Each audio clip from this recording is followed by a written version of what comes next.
Hello everyone, দেখো এখানে আমার রিয়েল ব্রাইডের কলকার জন্য আমাকে বুক করা হয়েছিল। ডিজাইনটা দিদি সিলেক্ট করে দিয়েছিল। তো এখানে আমি যথারীতি তাড়াতাড়ি পৌঁছে কাজ শুরু করে ফেলি।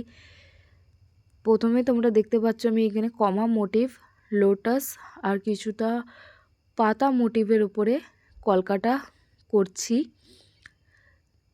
কাজ করতে করতে এখানে দেখো অনেকটা প্রায় ফিনিশ হয়ে এসেছে বলা যেতে পারে, কারণ ডিজাইনটা এতটাই সিম্পল ছিল।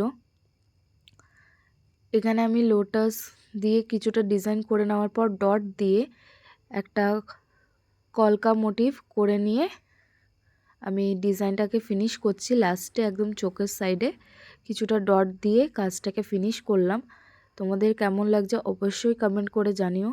আর এইদিকে আমি দিদিরও রিভিউটা জেনে নেব যে দিদির কেমন লাগছে। চলো তাহলে জেনে নেওয়া যাক।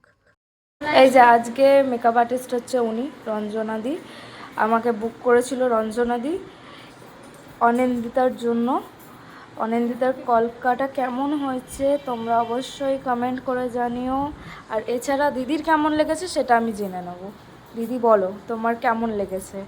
সুন্দর, ইউনিক টাইপের, ভালো লাগছে বেশ। Overall very good. Thank you. Most welcome. চলো পরে যদি আবার দেখা হয় কোনোদিনও দেখা হবে। নিশ্চয়ই, একদম। চলো টাটা।